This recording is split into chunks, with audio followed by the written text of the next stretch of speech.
सिया राम मैं सब जुग जानी, करहूँ प्रणाम जोड़ी जुग पानी। आज मैं आप लोगों को भगवान श्री विष्णु के 7वें अवतार के बारे में बताऊंगी। 6 अवतारों के बारे में तो आप लोगों को बता चुकी हूँ। मेरी कथाएं बहुत ही सारांश में होती है। आप लोग उसे जानिए, सुनिए और अपने सनातन धर्म को बचाए रखिए। भागवत महापुराण के अनुसार सतयुग में ब्रह्मा जी जब सृष्टि का निर्माण कर रहे थे तो उन्होंने अपने अंश से मनु और शत्रुपा को उत्पन्न किया था। ये दोनों पृथ्वी पर आने के बाद भगवान श्री हरि का आराधना किए और बहुत ही घोर कठिन तपस्या किए। भगवान श्री हरि प्रसन्न होकर वरदान मांगने को कहे। तब उन्होंने कहा कि हे भगवान, मैं आपको पुत्र रूप में प्राप्त करना चाहता हूँ। भगवान ने कहा कि इस युग में तो संभव नहीं है, त्रेता युग में तुम दोनों कौशल्या और दशरथ के रूप में रहोगे, उसमें मैं पुत्र रूप में उत्पन्न होऊंगा। त्रेता युग में अयोध्या में चैत्र रामनवमी के दिन भगवान श्री राम का जन्म हुआ और बहुत ही भारी उत्सव मनाया गया। जब वे बड़े हुए तो गुरु वशिष्ठ के पास वे धनुर्विद्या और शास्त्र सीखने के लिए गए। उनकी जब विद्या समाप्त हो गई, वे घर लौटे तो विश्वामित्र जी आए और वो राम और लक्ष्मण को अपने साथ ले जाना चाहा। वे यज्ञ करते थे तो बार बार राक्षस उन्हें परेशान करते थे और यज्ञ की विध्वंस कर देते थे। वे राम और लक्ष्मण को ले गए। वहाँ राम जी ने ताड़का का वध किया। उसके उपरांत उन लोग सभी जनकपुर गए। जनकपुर में सीता जी का स्वयंवर हो रहा था। गुरु विश्वामित्र के साथ वे वहाँ गए और शिव जी का धनुष तोड़ा। धनुष तोड़कर सीता जी से विवाह किए और उन्हें लेकर अयोध्या लौटे।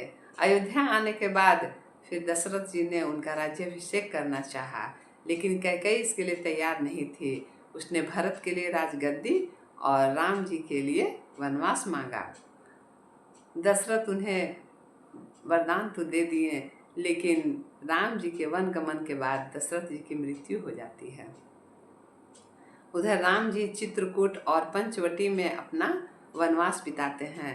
पंचवटी में एक दिन रावण की बहन आती है और राम जी पे मोहित हो जाती है और उनसे विवाह का प्रस्ताव रखती है। राम जी कहते हैं, मेरी पत्नी मेरे साथ है, तुम लक्ष्मण के पास जाओ।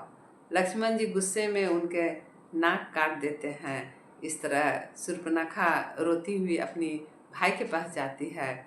भाई सारा बात जानता है तो उनका भाई रावण रहता है। रावण सारी बात सुनने के बाद साधु के रूप पे आता है और सीता जी का हरण करके लंका ले जाता है।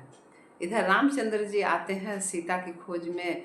जब उन्हें माता सीता कुटिया में नहीं मिलती है तो वो उन्हें खोजते हुए किष्किंधा आते हैं। वहाँ उनकी मुलाकात हनुमान जी से होती है। हनुमान जी उन्हें सुग्रीव के पास ले जाते हैं। वहाँ रामचंद्र जी बाली का वध करते हैं और सुग्रीव को राजा बनाते हैं। इसके उपरांत हनुमान जी को भेजते हैं लंका में सीता जी का पता लगाने के लिए। वहाँ लंका में सीता जी अशोक वाटिका में रहती है। आकर रावण सारी बात बताते हैं। इसके बाद ये सभी मिलकर समुद्र में पुल बनाते हैं और उसके बाद सारे वानर सेना मिलकर लंका पर विजय प्राप्त करते हैं। राम जी रावण का वध करते हैं और सीता जी को लेकर अयोध्या लौट आते हैं।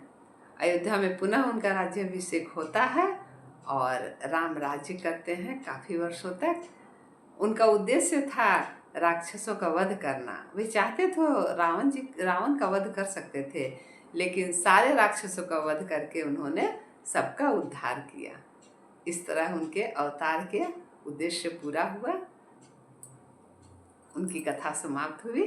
अगली कथा मैं कृष्ण जी का लेकर आऊँगी। तब तक के लिए जय श्री राम,